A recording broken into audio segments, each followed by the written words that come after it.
Hello, everyone. Welcome to this evening's Wellbeing Hub webinar.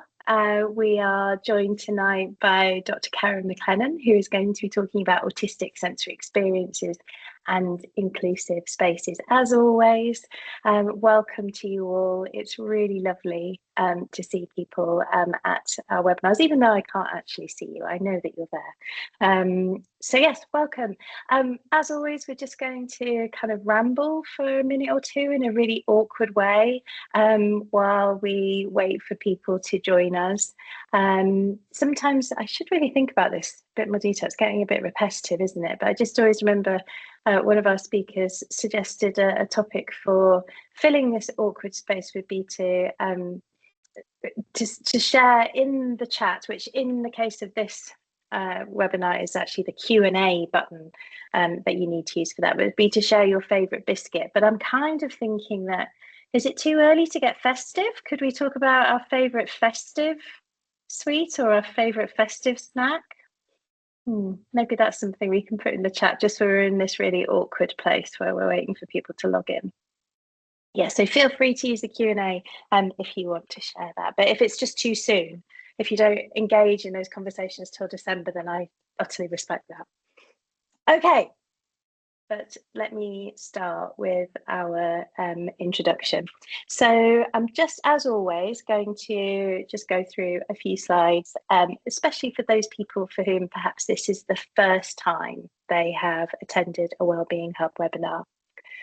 If I can. My slides on. Let's just see. Yeah, always issues. There are always technical issues. If I can do that slightly differently. No, it's not going to let me do it. Okay, well, I'm just going to talk through it in that case then.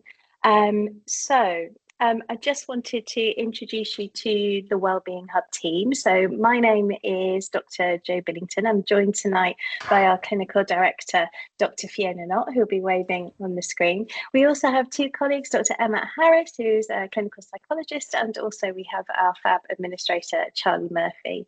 The aim of the Wellbeing Hub is to build an inclusive community of autistic people, to work together to support autistic children and young people to thrive and to flourish. And we have a lot of activities that we have developed and that we run with children, families and professionals. And the best way to find out about all of that is to sign up to our monthly newsletter. And you can do that by emailing autism@reading.ac.uk. We also have a website, and I'll be putting links to these in the Q&A once Keren starts her talk. So don't worry if you haven't written any of that down. Also, Keren has very kindly agreed to allow us to post the recording of tonight's talk on our YouTube channel, where you will also find lots and lots of recordings from previous webinars. So I'll also put a link to our YouTube channel as well in the Q&A. And also, just so you're aware, the Wellbeing Hub is a project that is funded mostly through donations. So if you like what we do and you like to support it, then I'll also put a link to make donations in there too. Just so that you know, in terms of a plan for tonight, Keren's going to talk for about 45 to 50 minutes or thereabouts. And that then gives us about 20 minutes to half an hour at the end of her talk to ask questions and have conversations and so forth. So please use that Q&A button to pose any questions that you have for Keren. And after her talk, I will pose as many of them as I possibly can to her. But apologies in advance if I don't get to your question, but I will do my very best. But you'll probably notice that this webinar platform that we're using, in addition to it not allowing me to move through my slides tonight for some reason, it also doesn't have a chat function. And that's, I don't know why that is, but we use the Q&A for that. So even if you haven't got a question, but you just want to make a comment, or you've got some thoughts on something that Keren's talking about, or you want to chat with other attendees who are here tonight, then please use the Q&A for that function as well. And as I say, Karen's very kindly agreed to allow us to record this talk, so we will be sending a link to that. It usually takes us about a week or so to get everything published, put onto the YouTube channel, and then to send you a link. But we'll do that through your Eventbrite booking. I also just want to give a quick plug for our December webinar. And again, I'm going to put all the details of this in the Q&A, so don't feel that you have to jot this down, but that's going to be on the 4th of December, same time, 7 till 8:30 p.m. And in December, we're going to be welcoming Stephen Unwin, who is a director, a playwright, and author, and he's also father to an autistic adult son with learning disabilities. And he's going to be talking about his new book, which is called Beautiful Lives, How We Got Learning Disabilities So Wrong. And that's actually part of the University of Reading's Disability History Month event calendar. The theme for this year's Disability History Month is Disability, Life and Death. And Stephen's talk will cover some very challenging material. So yeah, when you go to the booking page, it does have a little bit more information about that as well. So just to kind of give you advance knowledge of the content of his talk. We also have an in-person parent carer meetup that we run every month here at the university. And next month in December, that's being held on the 11th of December from 7 p.m. till 9 p.m. So if you live locally or you're able to get to the University of Reading and you're a parent or carer of an autistic child or young person, please come along. The theme is going to be on school attendance and mental health. And again, I'm going to put details of that in the Q&A for you. But let's move on to this evening. I am absolutely delighted to welcome Dr. Keren MacLennan to the Wellbeing Hub series of webinars. She is a University of Reading alumna. We started our PhDs roughly around the same time, so it's really great to welcome Keren back. Keren is an autism researcher and a lecturer in the Department of Psychology at the University of Bath, and she works from a neurodiversity paradigm perspective on sensory experiences and how to make spaces more sensory inclusive for autistic people. Her work uses mixed methods and participatory research approaches. So without further ado, welcome, Keren, and over to you.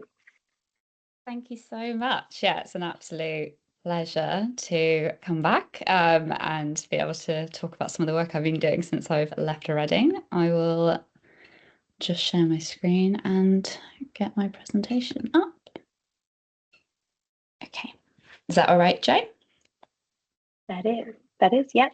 Right, I've just realised I number all my slides, and now I'm looking at that, the numbers are all going to be out of order because that was the last thing that I did not do. So please ignore the numbered slides in the corner. I knew I was going to forget to update those at the end. But yeah, so Jo obviously introduced what I'm going to be talking about today and who I am. So to kind of build onto that a little bit, I always start kind of all of my talks by giving a bit of my positionality as well, because I think it's really informs the kind of way that I research and the things that I focus on. So firstly, kind of thinking about like my experiences. So I'm neurodivergent myself, so I'm kind of bringing a bit of lived experience to some of those things, especially sensory experiences, to my work. So I have a research perspective and my own perspective that I bring into that. So I think that's always quite important in the way that I conduct the research I do. My perspective and the way that I approach my work, as Jo mentioned, is from a neurodiversity perspective. So I kind of consider different ways of being in the form of differences rather than thinking about people as having kind of deficits. And I also am really passionate about thinking about how we approach research from an epistemic or recognizing epistemic injustice in our kind of research realm. And what I mean by that is that predominantly our research in autism has not included autistic voices and autistic perspectives. And so it's really important to me in the work that I do to kind of address that and make sure that we basically, yeah, approach this from an epistemic justice perspective. And because of that, and kind of all of my perspectives and my own experiences, I conduct kind of pretty much all of my work using participatory research approaches, so involving autistic and neurodivergent people at different levels and different stages depending on the project. So that might be in a kind of consultancy perspective, but also collaborating, having non-researchers kind of working together as kind of co-authors on research and stuff at varying levels. And yeah, I do all of my work, well, some of my work from mixed methods, although nowadays most of my work is qualitative, given the fact I care so much about kind of epistemic injustice and centering the autistic voice and neurodivergent voice in my work. So yeah, I do a lot of qualitative research, but yeah, so I thought that would just be helpful so that everyone kind of knows what perspective I'm approaching my research from. And before I kind of get into some of the research I do, I just wanted to give a little bit of a background as to kind of the overarching topic related to kind of sensory experiences. So everybody experiences the world in a different way when it comes to sensory experiences. So every single person will have different kind of sensory processing, but they'll also have sensory likes and sensory dislikes. So it is a very, very individual kind of thing, the way that we interpret the world through our senses. But for autistic people, the research is showing that up to 94% of autistic people experience sensory responsivity differences. And by that, I mean a divergence in what we kind of see as a neurotypical way of processing and responding to sensory input. And largely we categorize these in kind of three ways. And there's different models, but this is kind of the conceptualization that maps onto a lot of the work I do. So people might be hyper responsive, so they might experience sensory input as painful, distressing, and or overwhelming. People may also all be hyper responsive, so that's when people may not notice or attend to sensory input, such as if somebody calls their name or if somebody touches their arm. Or people might be sensory seeking. So people might become fixated or be fascinated by certain sensory input. And that kind of has some association with stimming. But there are some slight differences, whereas some of it's stimming and some of it seems more to do with sensory responses. So it's quite complex. And as part of that, some sensory experiences can be really, really enjoyable for autistic people, but others can be highly overwhelming, painful, and distressing. And this is really dynamic and complex. So it can be very individualistic. There's common things that might be, or things that might be more common across different people.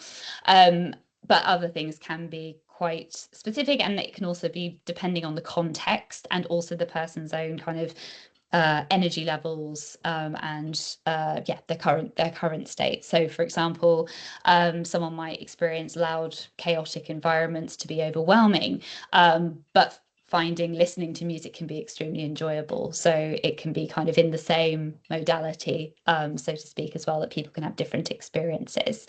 And I put an example from Emily, who's now 21 and sensory on social media, who's an autistic illustrator, of some of the things that she finds kind of enjoyable and not enjoyable, or distressing and not distressing from a kind of auditory perspective on the side there.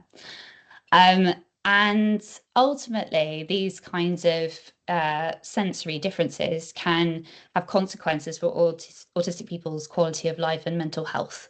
And that can be in a positive way, but also in quite largely a negative way as well.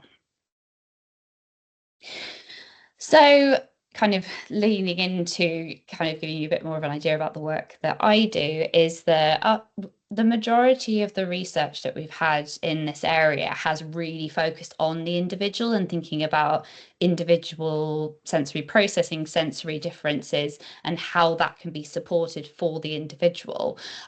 Whereas there's started to be some work that's started thinking about this in terms of the actual sensory environment. So there's been some studies that have shown that there's sensory challenges, which can affect people in workspaces, education settings, healthcare settings.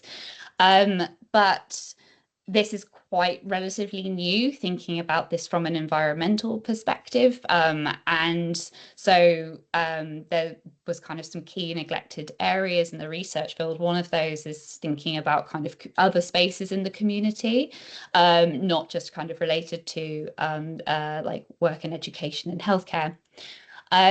But also there tends to be, as with a lot of autism research until more recently, thinking about things from a very negative deficit perspective and not really considering and looking into positive experiences as well, which is super important because we can learn a lot kind of to do with supporting well-being and thriving and happiness by thinking about positive experiences that people might be having as well. So those are kind of some of the key drivers behind a lot of the research that I've been doing more recently.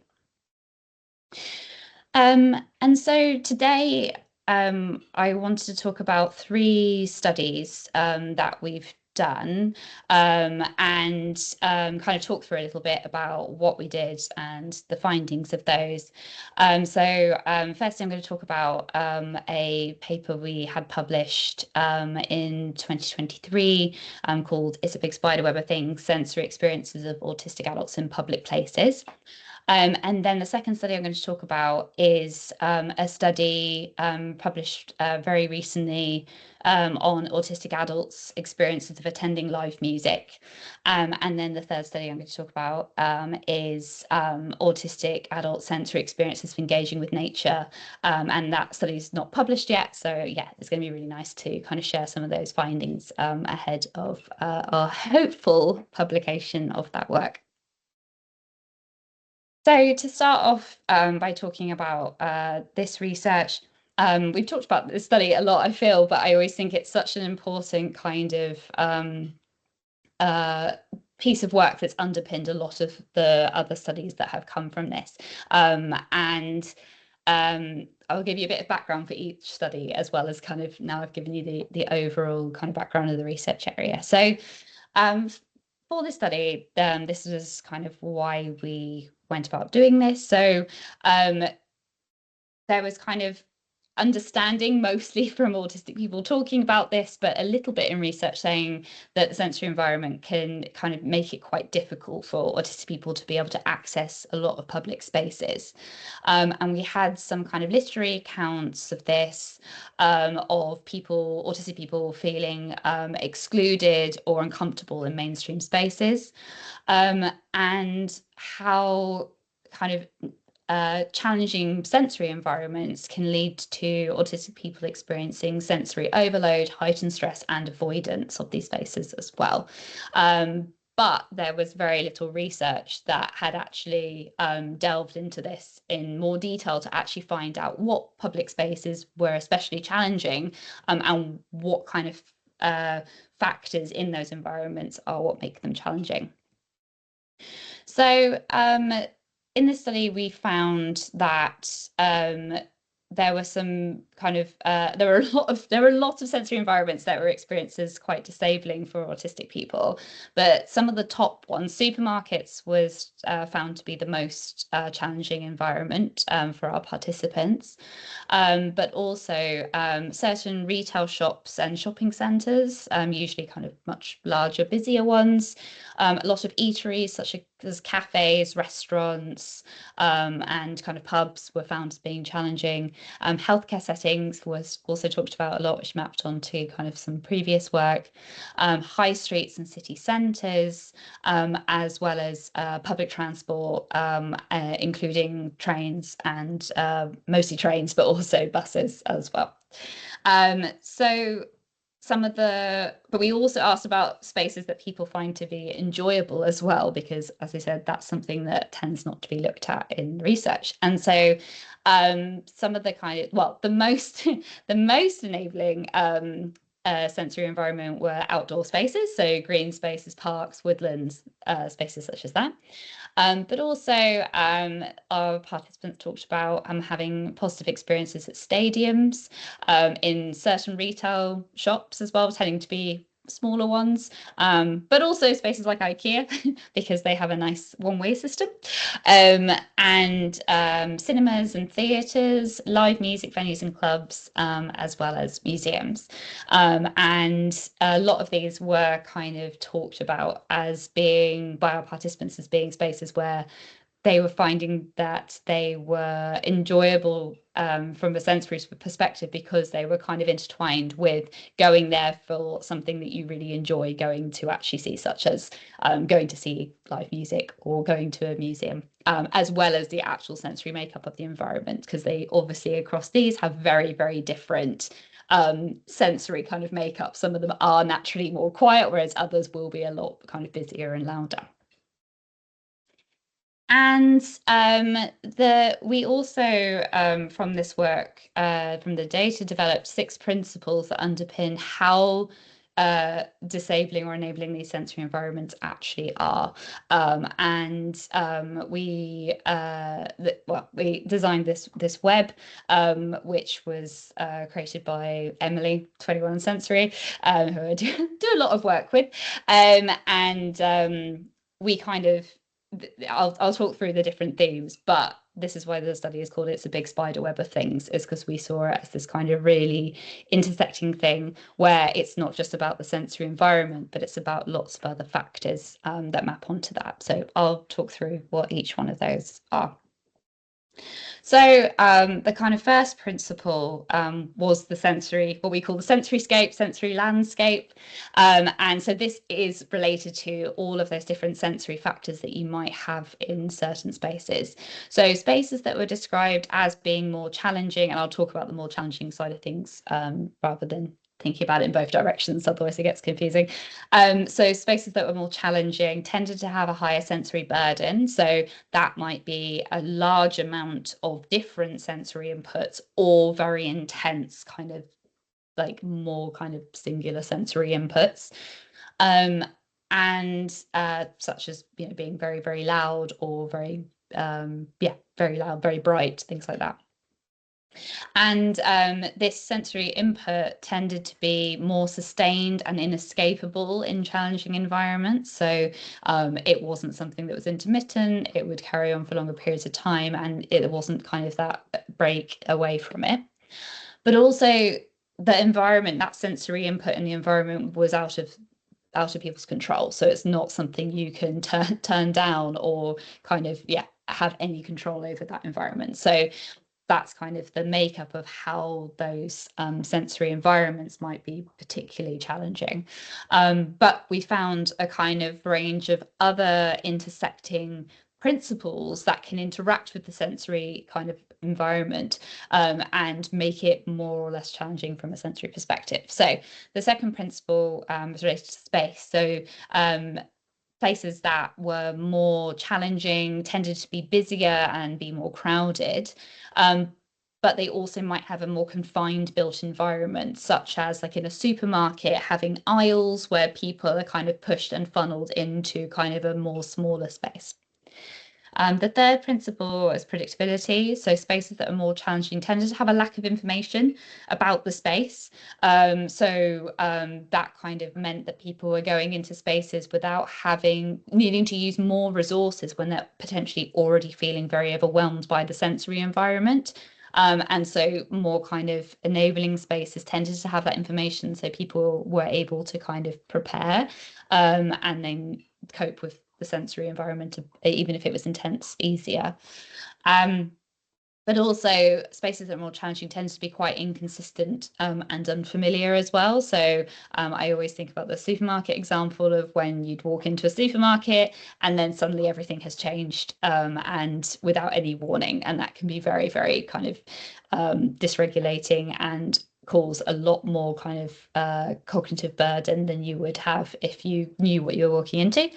And ultimately, a lot of this was around that kind of real uncertainty of a space, and kind of needing more certainty to be able to cope with potentially more challenging sensory inputs in the environment. And so the fourth principle was understanding. So spaces that were more kind of sensory challenging tended to tend to have kind of unsupported people. So people talked about this in terms of if they become overwhelmed by the sensory environment, the people in the environment, maybe staff, could also be other members of the public, tend not to really be there to be able to provide appropriate support if somebody maybe needed to be taken out of the environment or whatever they might need in that moment. And kind of intertwined with that is experiencing a lot of misunderstanding and judgment. So people talked about when they were maybe having a meltdown or a shutdown, or maybe stimming to try and kind of soothe and regulate if feeling overwhelmed, kind of feeling that sense that people really, really don't understand, and yeah, maybe kind of judge, and that might inhibit people feeling like that they can, for example, stim because they're trying to suppress that, and then that leads to a high likelihood of becoming overwhelmed. And then the fifth principle was adjustment. So people talked a lot about how they recognize that a lot of public places now are implementing certain adjustments, such as quiet hours, or recognizing different schemes like the sunflower lanyard scheme, and things like that, but actually feeling that a lot of those are really unsuitable for what autistic people actually need. So people talked about kind of having quiet hours at a convenient business time, but actually quite a few of our participants were like, well, I'm at work, then how am I meant to use that? So yeah, there was kind of that sense of some of these would be really useful, but they're not really thought about what actually works for people. As well as that, people talked about kind of pace pressures and inflexible communication when in more challenging spaces. So for example, when feeling overwhelmed, many of our participants talked about needing a bit more time and needing everything to kind of slow down a bit, and maybe needing just kind of a bit more of a go slow because they were feeling overwhelmed, but found that a lot more challenging environments might have kind of more pressure on having to go quickly. I always use the example of when you're in Aldi or Lidl and you're going to check out and they're throwing your stuff down the conveyor belt, and you actually need it to go slower because you're feeling overwhelmed already. And related to the kind of inflexible communication, when people are feeling overwhelmed, they talked about experiences of maybe struggling to actually communicate using spoken language. But actually some challenging environments might not have an alternative way of communicating. And actually, if you're feeling overwhelmed, that might be the only way you can navigate that environment. And then finally, the sixth principle was related to recovery. So more challenging spaces tend to have no kind of space to be able to escape that sensory input. So such as being in a busy shopping centre and actually maybe just needing a quiet space in that to go and just take a break. And people talked about that chance to be able to recover and to prepare to go back into that environment. And a lot of our participants talked about the fact that because these opportunities aren't there, they just have to leave the environment and not come back. So a few participants talked about, being in a supermarket and having to just leave their basket and get out of there. So these were kind of this very intersecting kind of different principles that relate to kind of more challenging and positive environments. So kind of related to that, because it was a very kind of wide-reaching study just to kind of get this general understanding of different environments that people might find more challenging or more positive, and considering what factors in that might make those environments like that. We wanted to start delving into kind of more specific environments, because obviously having that kind of real contextual understanding of what people might be experiencing in certain environments is super important. And so we conducted this study looking at experiences of autistic adults' experiences of attending live music, because yeah, I felt like it was quite important to look at something that was an environment that people talked about as more enjoyable, because we could probably learn a lot from that to take to the more challenging environments. So to give you a bit more kind of background as to what we like, why we did this, and why our thinking was that that was an important environment to kind of start with. So thinking kind of from rather than the environment perspective, but kind of more from like a music-based perspective, is that there's some research that's shown how music has a calming, positive mood effect for autistic people. And again, this is something that's also shown in general populations, but yeah, there's obviously it's been shown in autistic groups as well. But also kind of for autistic people, music is a common, passionate, or special interest, some people might refer to it as, for autistic people. So it's been shown to be kind of one of the more common ones. And also we know that engagement with passionate or special interests is really beneficial for autistic people's well-being as well. And kind of on the other side of things, we know that positive music, chosen music, importantly, not just any music, but chosen music that people want to listen to, is a common positive sensory experience for autistic adults as well, which is what I found in some of my work during my PhD at Reading. And positive sensory experiences can be very soothing and calming for autistic people as well. So we kind of have this picture of music having this general calming positive mood effect for a lot of different people, including autistic people.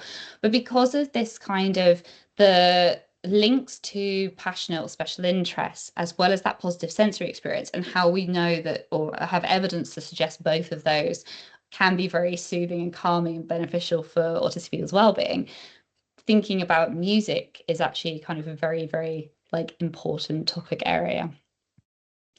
And then when it comes to thinking about live music, because I think some people might think that that's, potentially conflicts with autistic people struggling with potential loud spaces, is that obviously from the last study I talked about, we found that autistic adults find live music venues to be a more enjoyable sensory environment.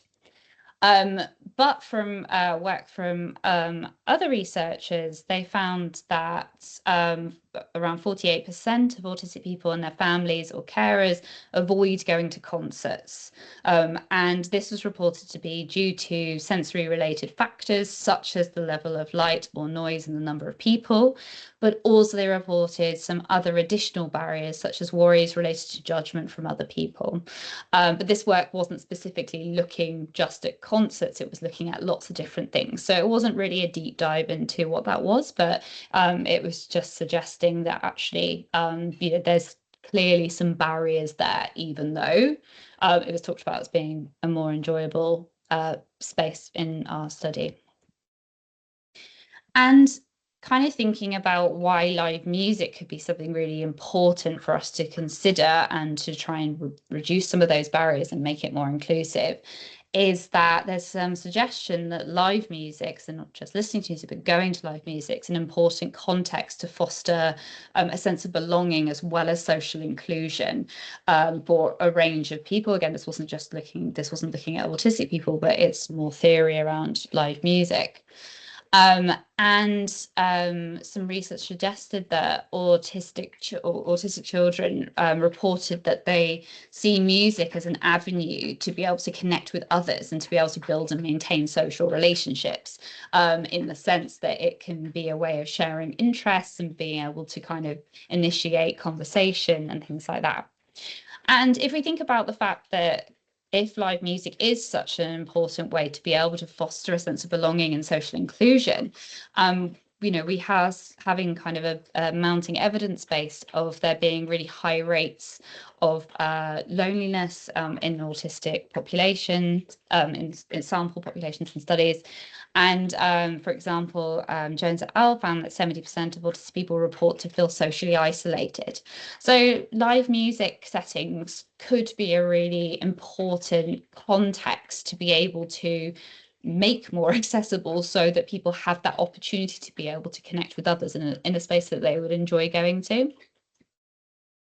So I'm just going to jump straight into the kind of findings of this study. I didn't want to go too hard into the kind of methods and stuff, but obviously if anyone has questions about that, please feel free to pop into the Q&A. So from this study, we kind of developed these 4 themes and a couple of sub-themes related to autistic people's experiences of attending live music. And I'll talk through each one of these individually rather than talking through them here. So our first theme was this is a military operation, limiting uncertainty and overwhelm through planning. And related to this theme, a lot of our participants talked about actually to be able to go and not become overwhelmed and have kind of, or be able to stay at the gig and enjoy it or concert, is it takes an enormous amount of planning in advance. And that was all the way, I mean, through many layers of being able to find out about the venue, find out about the travel, the ticketing, what the venue's like, what the kind of expectations are as to what you can take in with you, how you're going to find food and drink. Can you take your own food and drink? Like there was kind of a sense that there's no such thing as too much information when it comes to being able to know that, because the more information people had in advance, the less uncertainty there would be, and so there's kind of less cognitive resources used on that, and so coping with the sensory environment and other things at the gig were more manageable. So I put this quote here from their names are all pseudonyms, by the way. It's not actual participant names. So Kate talked about being able to finding that they get very anxious because of lots of different reasons, such as the security measures and wanting to know if they can bring all of the stuff that they want with them. And gave the example of going to see Muse at Milton Keynes on one of the hottest days of the year and being really anxious. And they described it as being like a military operation. Here's how we're going to plan it so we can do this and have like the best time ever. And then the second theme was hating a crowd and loving a crowd at the same time. And this was social connection. So our participants talked about how a huge part of being able to go to live music was that sense of feeling part of something and feeling together with everybody else who was there.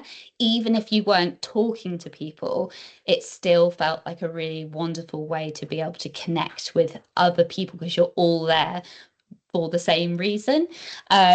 But also many of our participants talked about a lot of challenges with being in a crowd, such as becoming overwhelmed, also kind of, not being able to be positioned where you might want to be so you can easily escape, or maybe some people wanted to be right in the thick of it, or people had kind of different preferences for that. But also some people talked about challenges related to other people in the crowd who might be judgmental, who might be maybe had a few too many beverages and might be behaving in a more unpredictable way. So there was still a lot of kind of challenges, as well as also not just when the music's on, but navigating through venues on the way in and way out, and kind of that's when things could become a bit more overwhelming as well, if you can't kind of have a kind of way in that made you avoid the crowds. So Kate talked about kind of, the crowd can be quite scary, but the fact that you're kind of all there for the same thing and having that kind of feeling of togetherness with everybody.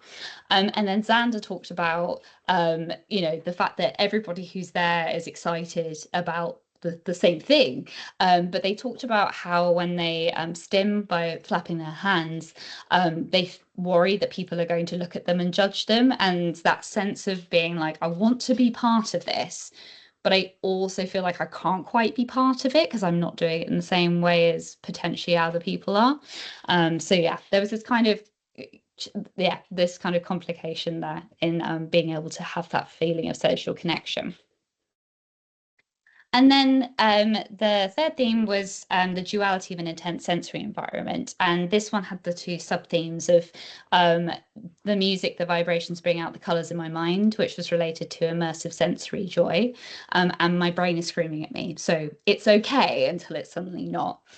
And this theme was kind of that exact thing of this real like duality of having this wonderful amazing experience. And like when it's a lot of our participants talked about really loving the music that they were going to go and see and having that kind of next level sensory hit up almost of being like, I'm so immersed in this, it's the thing I love listening to in my headphones, and now I'm there and it's kind of with everything, and like it's louder and it's more intense. And yeah, so a lot of it was that sense of like, yes, it's loud, yes, there might be a light show, etc., but actually like that brings me even more heightened joy than when I'm just listening to music at home.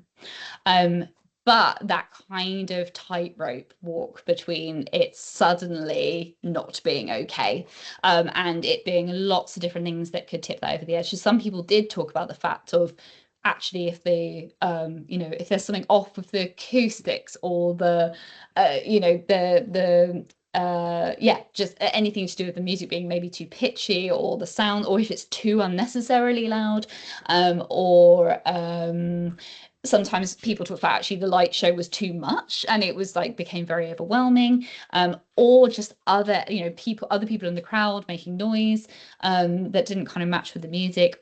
And also outside of that in other areas of venues of finding that particularly challenging. So there was like lots and lots of challenges, as well as things such as the heat, which could be a lot of venues or festivals could be really, really hot, which could then tip over to overwhelm. So yeah, there's a lot of complexities around that, but the actual kind of music side, I think people talked about that's a key driver in wanting to go. So Julia talked about listening to music at live concerts. This is where we took the kind of quote from the paper title of it's like all of my senses of my body becoming more awakened, and the music and the vibrations bring out the colors and scenes of my mind. So they talked about it in terms of feeling really great and helping them kind of, as they put it, charge their batteries for the next couple of months. And then Claire was talking about finding that they get very overstimulated when the temperature gets too hot. And that was kind of a key reason why festivals could be particularly challenging. And actually, a lot of people talked about festivals could be especially challenging because of that slight level of unpredictability with the weather, but also the fact that they're for longer periods of time. So it's kind of people having to kind of have the resources to be able to get through a weekend rather than just like one concert, for example. And then the final theme is, I think the biggest difference always is the staff. So combating stigma and creating safe spaces. A lot of our participants talked about how a key challenge was when staff just did not understand kind of what could be supportive. It was staff across lots of different levels. So it's thinking about venue staff, thinking about security, maybe people that you phone to try and get accessible tickets, many layers of that. But talking about how they've had very positive experiences with people who clearly understood what about autism and about sensory overwhelm. But we also had a lot of participants talked about really challenging experiences where they've tried to get through kind of security and have had very quite judgmental and harsh questions, which can be really challenging for people. That's an understatement. But they felt like if people had more training and really understood what autistic people might be experiencing and how to support people who might be like experiencing kind of overload, and who might be having a meltdown or a shutdown, then that kind of would give that sense of kind of more safety in a space, that knowing that if something goes wrong, they're not going to have this other layer of kind of being judged and not supported by the staff there. So Kira talked about, for example, if an autistic person is having a meltdown and they encounter a member of staff who's maybe not trained, or a scenario which some of our participants talked about as having the police or security calls on them, but like the kind of bare minimum should be to have trained members of staff who are able to recognize that someone's actually in distress, they're not a danger, or they're not, whatever might be interpreted there, and to be able to help them. And yeah, it's not somebody who's trying to cause an issue, it's somebody who needs support. So yeah, so those were the kind of the results of that study. So kind of overall, this study shows how live music can be a really important and enjoyable experience for many autistic people, those who took part in our study. And this is kind of related to that sensory enjoyment, this opportunity for social connection, and also kind of some of that was related to kind of a key interest as well, in being able to engage with music that they're very passionate about. But also there being kind of still these multiple access and kind of inclusion barriers there. And some of the key things were related to this lack of information, lack of appropriate adaptations, and also experiencing that stigma and lack of understanding. So to kind of think of a way forward and being able to make live music more accessible and inclusive, these might be some of the things that could be kind of tackled by venues, event organisers, to ensure that autistic people can attend live music. And lastly, after that, we decided, given that the music one was mainly because I also do a lot of other music research, and I just thought it was a really interesting environment to focus on, given it's such an intense sensory environment, but reported to be a positive one, that I thought there's a lot we could learn for other environments based off of that. But given that nature spaces and outdoor spaces were talked about as kind of being the most kind of positive sensory environment for our participants in our first study, we then thought that that would be a really, really important kind of setting to be able to look at. So this study is called I Feel Sensory Discomfort Most of My Life, and this reduces as soon as I'm outdoors, and it's autistic adult sensory experience of engaging with nature. And yeah, as I said, this is under review at the moment. So yeah, hopefully it gets positive feedback. So a bit of background again, also kind of what we know in relation to like the nature space kind of research. So a lot of this is with the collaborator for this study, Samantha Friedman, who nature kind of autistic experiences of nature is kind of her domain. So her work has kind of shown that positive sensory experiences kind of are related to engagement and connection with nature for autistic people. So autistic people in her work have talked about avoiding nature's a way to kind of avoid sensory overwhelm and also support sensory regulation. But these have kind of been, she's looked at kind of more nature connection stuff and more broadly. So there's not really been a deep dive into the actual sensory experiences. These are just kind of parts of her work that have come out. But also in her work, although her participants have talked about kind of those positive sensory experiences to do with connecting with nature, there's also kind of people have talked about how there's some elements of being in nature that can contribute to sensory overload. So one of the examples in there was kind of when nature spaces might be more noisy or crowded.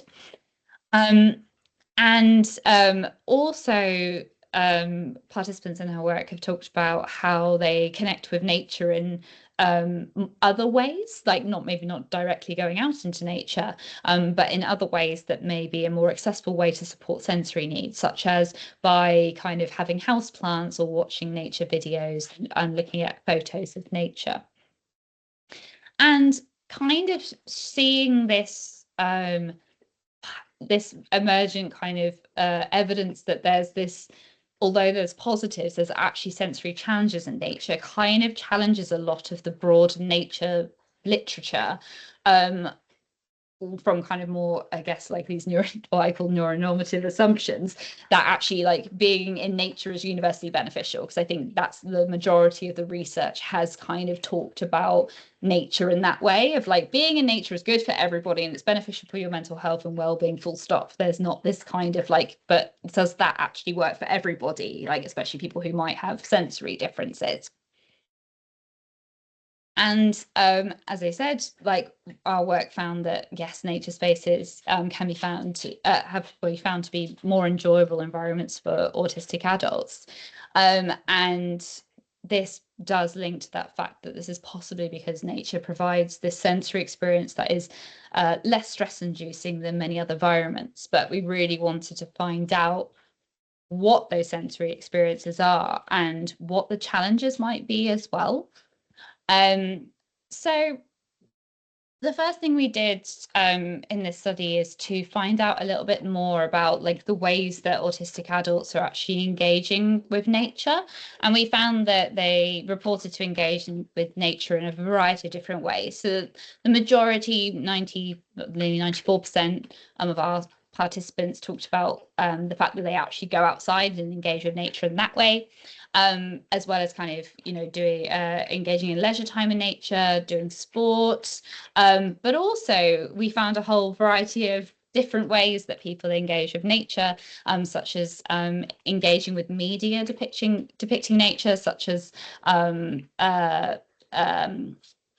I want to say like documentaries and looking at photos and things like that, as well as gardening, wildlife observation, listening to audio recordings, creating art, nature photography, doing mindfulness and meditation in nature. And then there was a whole host of other wonderful ways that people engage with nature, such as I'm trying to think of one that was less people, geocaching, things like that. So a whole host of different ways that our participants reported to engage with nature. And we also, as part of this work, developed kind of 3 themes that encapsulated how our participants talked about their engagement with directly engaging with nature. So we didn't delve into all the different ways, but we just talked about kind of being in nature spaces. What are the experiences? So our first theme was sensory regulation and restoration. Our second theme is escape from overwhelming humans' environments. And our third theme is shattering the connection with nature. And I will talk about those in more detail.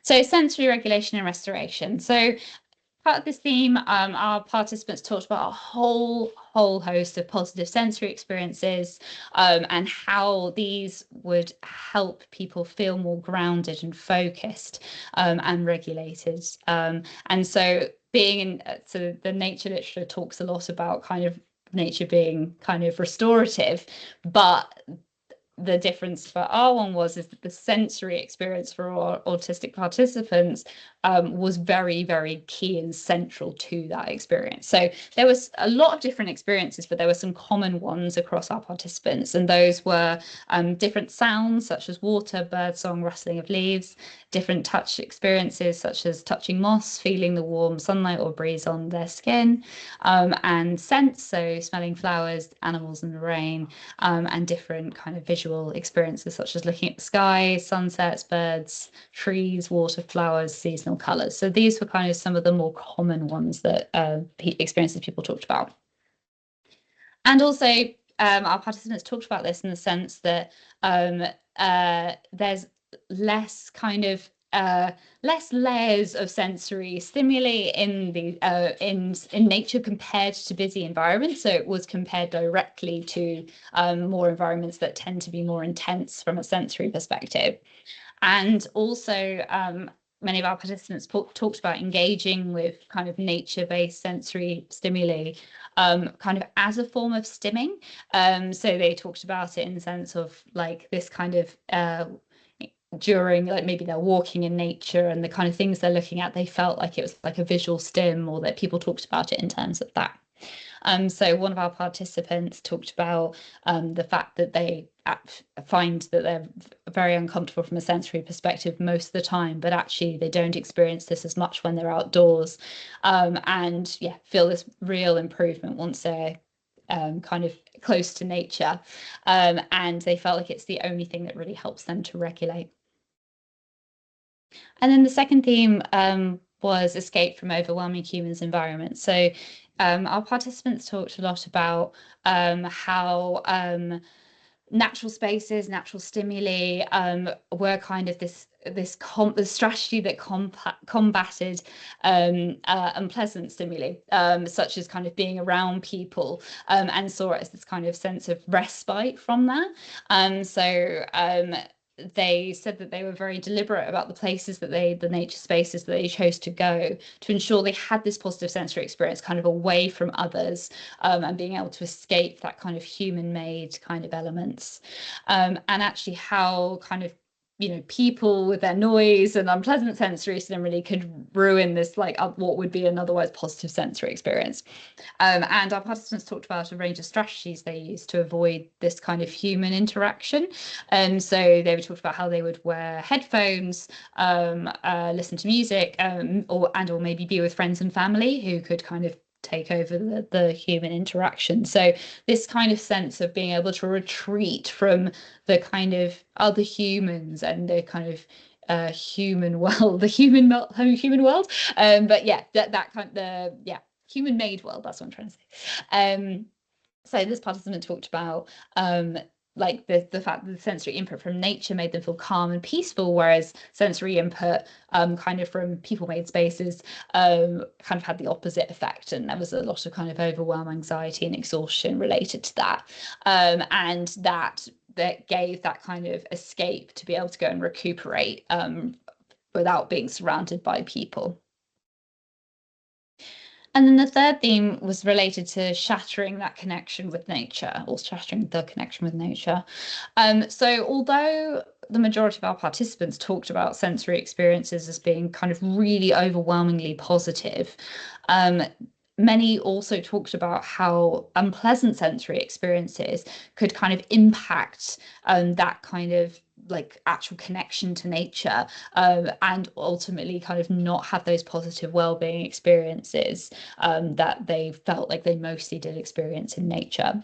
So a lot of this was talking about kind of certain sensory experiences that were kind of more commonly experienced by our participants as being kind of unpleasant or undesirable, and that would kind of break that kind of enjoyable connection. So many of these were like certain smells, strong sunlight, strong wind, feeling dirty, getting wet, bad weather, temperature extremes. So this kind of maps onto some of the things we also found in the music study related to kind of temperature and weather.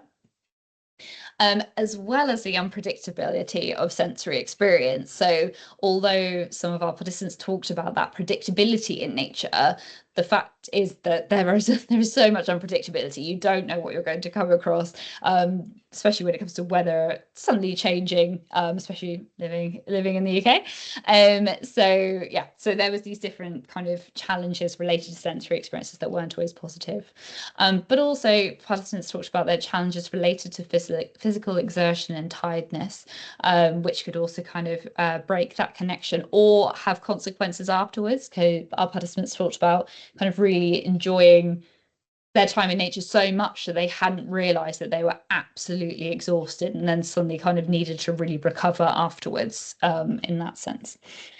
So this participant talked about some of the things that they really struggle with. So they're talking about, getting worried about getting stung by stinging nettles, different insects, and making buzzy noises that can make them feel on edge, disliking the feeling of sand, also worried about sitting on grass and getting dirty, getting wet, and certain strong smells can make them feel unwell as well. So although there's a lot of positive experiences, there's a lot that are kind of more challenging as well.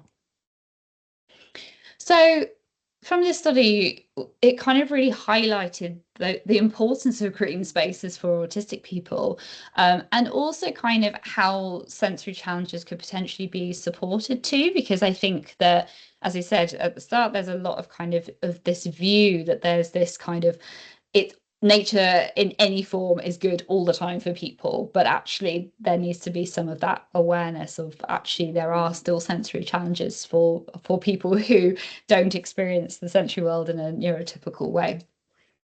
And this kind of does really have those kinds of implications for the design and kind of accessibility to natural spaces. And could be a lot of focus on how environmental educators, conservation groups, inclusion programs can make sure that they're actually creating positive environmental kind of engagement and outdoor learning for people.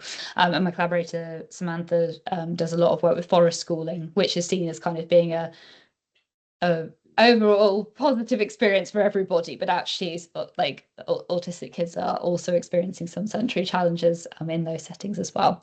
And yeah, ultimately kind of the point is to make sure that that actually when autistic people are engaging with nature, that they do feel safe and supported to be able to connect and experience those positive benefits as well. So yeah, so I've whistle-stop tours through 3 studies. And said if you need any more details, I'm happy to answer those in the Q&A. I just wanted to talk about where you can follow some of these projects. So the live music work is we have a kind of project set up for that, and we're doing more research looking at the live music space. So it's called Live End is the name of this project, and we engage in a lot of kind of research, knowledge sharing. We develop sensory audits and resources for venues, and we held an event worked with the Royal Albert Hall on this as well, which was great. So there's a real appetite for making live music more inclusive, which is fantastic. And yeah, I've put a QR code so you can find the projects. The project updates are all on LinkedIn. So that's where we kind of keep up to date with those. And I also wanted to just talk about a training tool that we developed called New Insight. And this is free online evidence-based and lived experience informed e-training. So we have 2 courses at the moment, which is an introduction to neurodiversity, as well as the sensory inclusive spaces for autistic people course. And this is all built around the first study I talked about with the spider web and those different principles. And as I said, it's completely free, and you can access it via the QR code or newinsight.co.uk. And yeah, it's been a really nice collaboration with a whole range of different people, as well as a whole range of autistic people as well. Sorry, it's like shameless plug time, but yeah. And yeah, if you want to, basically these are the places you can find us and me and keep up to date with all the different research that we're doing, because yeah, we're still doing a lot more research in these different areas. And actually also shameless plug is that if you'd like to take part in our research, we are doing a study at the moment on how we can make live music more inclusive for everybody. So anyone can take part who's age 18 years or over.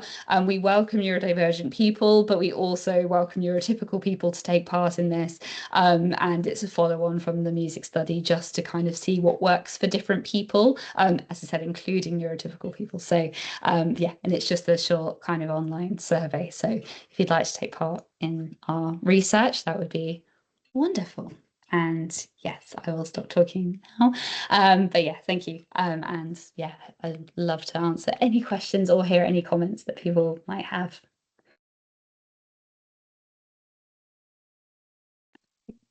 Thank you so much, Keren. That was great. It's really nice to hear about these 3 studies. And as a qualitative researcher myself, it's always just lovely to see really nice qualitative research, really rich data. So many of the quotes that you mentioned just, really resonated. The language that your participants have used is really evocative and really enlightening. So thank you for sharing that with us. Yeah, just anybody, if you have got a question or a comment or something you'd like to reflect on, perhaps maybe something that Keren's talked about tonight resonates with you personally, or anything you would like to share, then please do that. But while you're doing that, I do have a couple of things. First thing is that really struck by the point you made about this idea that it's quite neuronormative idea that nature is universally beneficial to everyone. And it made me chuckle because it made me think about the times when my poor kids have been kind of, pulled along on a mountain walk on a wet and windy day, and just thinking about what a sensory nightmare that must have been for them, kind of in this horrible kind of plastic coat that's probably a bit hot and sticky on the inside, and the noise that it makes when the wind blows, and the, that clammy feeling that you might get from the humidity of a rainy day, and so on. So I'm interested in what your thoughts are around, how do we maybe invite some curiosity to that thing? Because I think for some people that would be quite an interesting idea, that being in nature isn't necessarily this universally beneficial thing.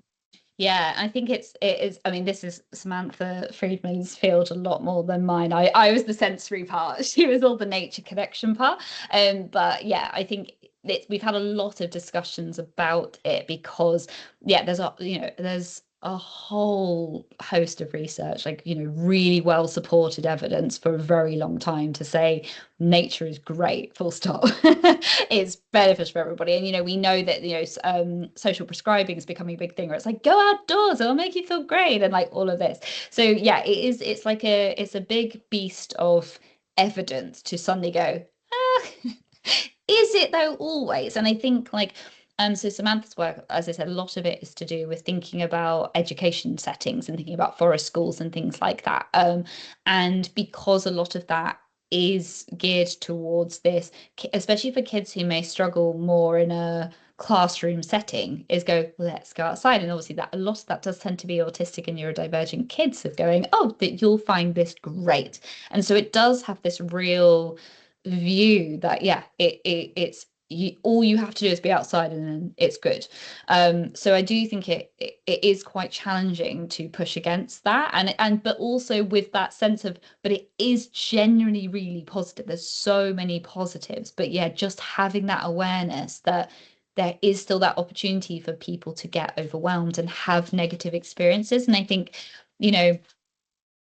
it's linking back to that context on in isolation. So, that person who's in nature at that point in time will have gone through multiple different environments and things in their day or their week before that. And if somebody is already kind of at their capacity, it doesn't take a lot to tip into kind of feeling sensory overload or overwhelm or distress in that moment. So I think there's also a context, like a time-based kind of experience there too, where it's like one day you might be able to cope with that, but the next day you might not be able to. And I think that there are a lot of these complex layers of that. But yeah, I think hence why even just having that understanding that it might not always be positive, and that person might be having a tough time that day, and just knowing that and being able to check in, I think those are the things that make the world of difference, because otherwise you wouldn't know to check in, because you just assume everyone's having a lovely time. So Yeah, it's even just having that awareness of like, oh, actually some people might not be yeah, enjoying this today, and that's okay. And like saying, you don't have to, you can go back yeah, inside if that's yeah, what you want. And also, as we said, those kinds of other accessible ways to engage with nature without it being direct. So yes, as I said, a lot of our participants report, they talked about being able to listen to nature sounds and having this positive experience, but actually, and in Sam's work of that, talking about it in terms of being a way to deal with certain sensory needs or sensory challenges on particular days as well. So yeah, you can still get the benefits without having to have that direct, like, you must go outside. yeah, So, and I think that counts for so absolutely. many like different, like, people who have mobility challenges and getting out to nature as well. It's there's loads of barriers to engaging with nature, basically. Absolutely. Thank you. Thanks. So we have a question here from somebody who says, thank you. That's been incredibly helpful. I'm also seeing a big gap between research and practice. For example, in my child's school, all sensory toys have been banned this year. Gosh, because there were apparently, quotes, there were too many of them, which feels completely at odds with evidence-based support. Do you think research like yours is starting to influence policymakers and schools yet? And what needs to happen for it to translate into real practical change? Oh God, that's a good question. Yeah, firstly, that's really unfortunate that sensory toys are being banned in a school. Yeah, because that's not great. Yeah, we do see a lot of these challenges, and I do think a lot of it is because a lot of businesses, schools, there's, they're very overwhelmed, I think, and it can become really, really challenging. And so there's a lot of people who are translating stuff into training, into trying to talk influence from a policy perspective and things like that. But I do think that these things do take a lot of time. And so my PhD student, Emmy Fisher, she's doing work at the moment thinking about challenges in the school system of kind of how the school system is set up in a certain way. And I know, Joe, you're very familiar with this, of how there's it's kind of at odds with trying to change a lot of the things as well. And I think so there are a lot of challenges because researchers are trying a lot, but some of the research doesn't kind of fit with, I guess, higher agendas. So I think it can be quite difficult. So a lot of people are working with like teachers and employers and things like that, and we are definitely seeing shifts in places, and there's definitely a willingness for people to support. And I'm sure you've seen this as well, Joe, that like people do want to do things, but I do think there's a lot of competing agendas and focuses, which these things aren't always like support, and doing things in the way that will help certain students is not always compatible with other agendas and things that people policy wants as well. So Yes. I think that's more of the challenge. It's not necessarily the people on the ground who don't want to do these things. It's more that a lot of people's aren't like hands are very tied. I think that's my kind of view of it. It'd be really interesting to see what the Send white paper has to say when it finally, if it finally gets published in January, Yes. now that it's already a year old. And Yeah. absolutely. We have a comment here. It's a comment rather than a question, but it's so beautifully written and so rich in its description of sensory experience that I think you really love to hear it. It says, old English churches have a scent, a feel, peculiar lighting, a temperature, a mood, an atmosphere. All of this I find sensorially comforting. Scents like old wood, dust, stone, candle wax, polish, soft sunlight dappling through rich stained glass, the echo of footsteps, sombre music, deep silence, hard, cold seating, the feel of old books, thin, dry pages that crackle as you flick through them, and that dusty smell that lingers when you close them. The cacophony of religious symbols evoking strange concepts and impossible ideals act in harmony as ripples in reality, lapping at the edges of eternity. There's so much going on, yet its chaos works harmoniously to create a perfect order that's hard to define or find elsewhere. Oh, that's beautiful. Yeah. This is why I was carried on researching sensory stuff, is because sensory experience is it's so it is so evocative, and it's such a shared language in that sense. Like, being able to like just describing that, then I could be there, I could experience that, I could feel that and go, yes. And it invokes so many emotions, and your own kind of likes and dislikes, and people, when you hear that, different people will think about how they would experience that and be like, oh yeah, I'd love that, or no, I don't like that. And so yeah, I'm forever completely yeah, captivated by like, I think captured by like the way that people talk about their sensory experiences. So all of our focus groups and interviews and stuff are just like magical. So yeah, really thank you for sharing that. That's, yeah, amazing. Yeah, really extraordinary, extraordinary. And as qualitative researchers, I think you can see just how amazed, how we're That just so quote would have made excited it by into the the. paper. It would have. Like, wow, that's incredible. Okay. Yes, so another question. I was wondering if you have any tips for how to ask questions around sensory experiences, as some individuals may find it really difficult to access those experiences and communicate them. For example, I hate how hot I get when traveling on public transport, and that makes it really hard for me to choose what to wear. But if someone asked me why do I hate public transport, I would probably say crowds and completely forget about the heat unless I was prompted. Yeah, I do think it is definitely very, very challenging. And I think that like because we directly are going in and specifically trying to drill down into the sensory experience, and I think that's one thing we've realized is by giving the examples, and this is why we do a lot of our work in focus groups, is that somebody will mention something and then everyone will go, oh yeah, me too, I hadn't even thought about that. And I think that like we use a lot of kind of like prompts, I think it is. So like um there's like we use a lot of sensory stimuli to evoke sensory kind of experience as well. So I think sometimes it does help when you have these like specifically answers about the sense. Because I think given what we were just saying, I think sometimes people, because the way we experience everything in the world is through our senses, it can almost become so automatic that you forget to check in on that, because it's just, well, this is just how I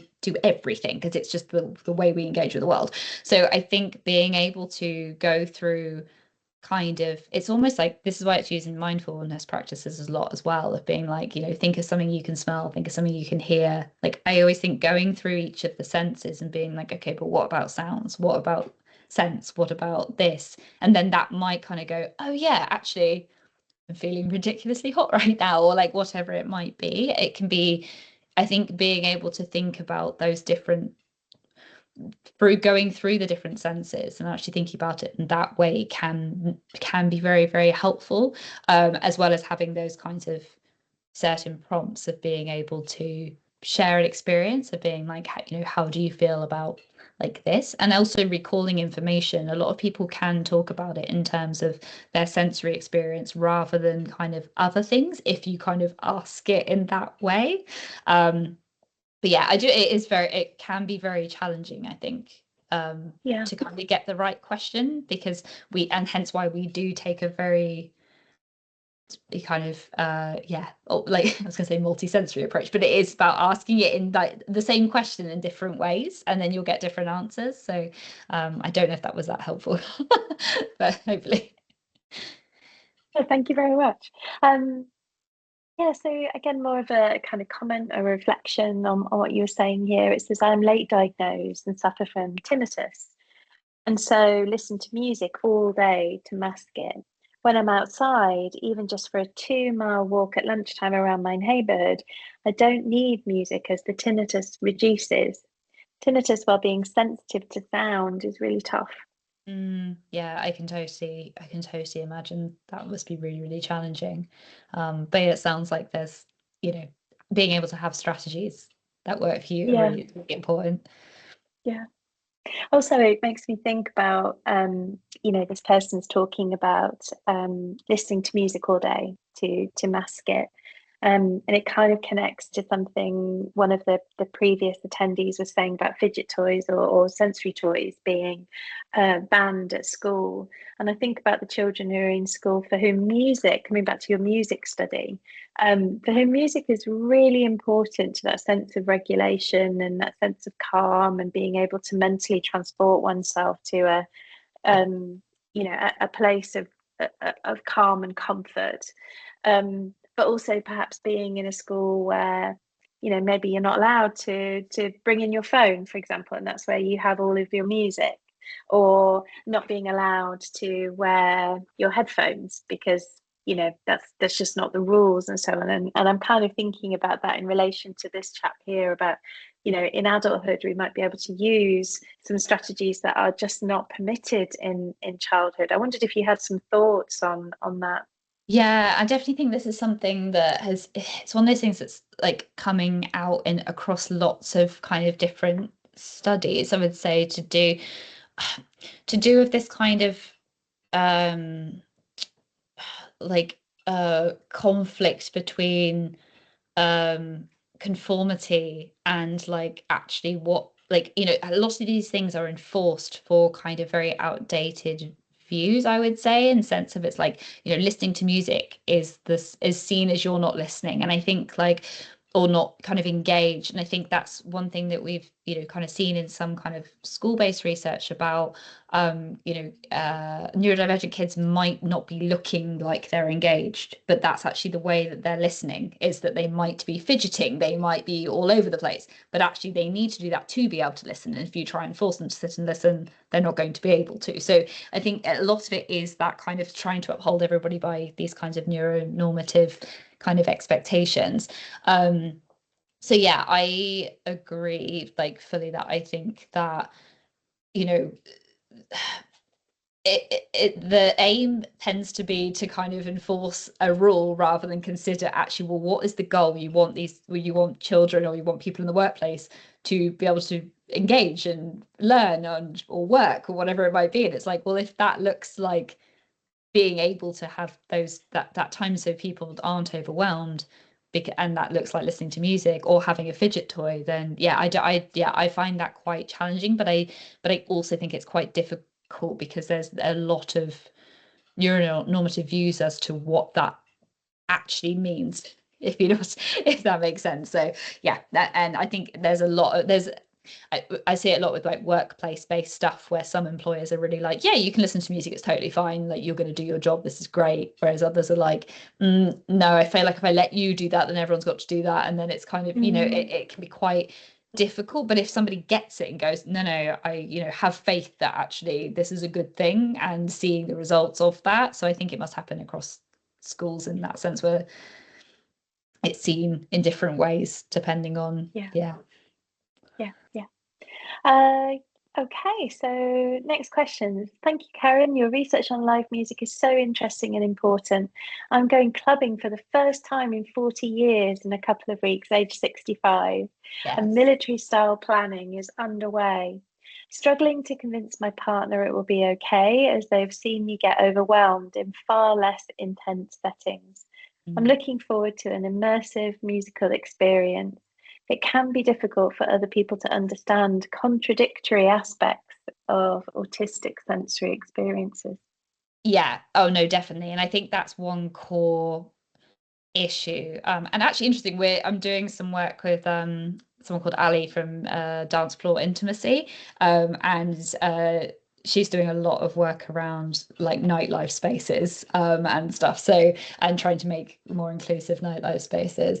And yeah, we talk a lot about that kind of view, that it's like, well, we don't need to make these spaces accessible because autistic people aren't going to many. Why would they want to go? Why would they want to go there? They don't want to go there. It's social and loud. It just makes no sense. But it's like not the case at all. So I do think that a lot of that is people really struggling with that. And some of our participants talked about that in the study, of going, yeah, like I can't handle this environment, but I can handle going to a humongous gig at a massive venue, and like that's great, and I had the best time ever. But yeah, still being like, I have to plan it very carefully, and I need to recover afterwards and stuff. But it's like, yeah, they're like even recognize themselves. They're like, I know this doesn't make sense, but it does make sense because it's like an enjoyable sound, but also like clubbing and like gigs and concerts, it's like one wall of sound. It's very different from like a shopping center, which is lots and lots of different sounds, for example. So I think, yeah, there are differences, I think, but there are obviously commonalities in the crowds and stuff like that. But yeah, hence why I thought it was such an important space, mainly also just to get out into the realm of research that autistic people are people and they're going to gigs. And I always say my research is a lot of kind of research, because it's like, this seems so obvious, but it's not out there in the research realm. So yeah, no, I think hence why I love doing this kind of research, because I think it's really important. Brilliant. Just a comment here that I'll say, and then I'll move on to another question, because I appreciate we've got time, but I think it's a really nice one. The sensory world is so powerful. Even something as simple as swapping my wristband from one wrist to the other when I'm anxious or overwhelmed really helps me to regulate. I've even started a photography and poetry project based on my own sensory experiences. I really appreciate you running this session. It's been amazing. We would be so excited to know about that photography and poetry project. So if you ever wanted to share it, we're please let us know, because yeah, that just sounds great, and we'd love to hear about it if you were ever in a position where you wanted to tell people. Yes, so just wanted you I just wanted to share that one. Question here, what kind of participatory approaches did you use in the research discussed, and has this evolved over the course of the 3 studies? Oh, good question. I need to remember what I did for each one. So it's been variable because it also depends on the research team too, because we bring our own kind of perspectives as well. And depending on the kind of study it is, we've changed slightly. So it's not exactly, obviously, as participatory researchers, we're always striving to improve what we're doing, but like always, I think it's never a, you've nailed it and you don't need to think about it again situation. You always want to try and do better. And like throughout studies, I evolve all of my kind of information packs and like demographic surveys with feedback as well. So I've worked with lots of different kind of community partners throughout the different studies. So like for example, my demographic survey has been through 4 or 5 different studies now, each one of those with different people giving feedback on it. So I don't just see these things in isolation. And so the first study had a neurodiverse team. So we had neurodivergent people on the research team. We also had Emily 21 Sensory on as a researcher as well, who's a non-researcher, like non-academic researcher. And we had a steering group, like almost like a consultancy group, I should say, who kind of reviewed everything as we went through and fed back on that. So we changed a lot of things in the results and everything. So that's kind of more the standard way. The music one also had, it's really testing my memory. I think we had a steering group for that one. And then the nature one we didn't, but we had feedback from people on the survey, but we had a fully mostly neurodivergent team for that one as well. So yeah, we do different versions depending on what we're doing and who's involved. So hence why it's not like we build it up more and more and more. So it depends. And so some of my recent studies, I'm working with collaborators who are non-researchers, but they're part of the research team. And for me, that's more important, but we also still get lots of feedback just because it means you have those diverse experiences. So yeah, so it's very, very variable, but yeah, super important to me to do it in lots of different ways. Well, we have a couple of questions that I haven't been able to post yet, so I want to apologise to the people who posted those questions.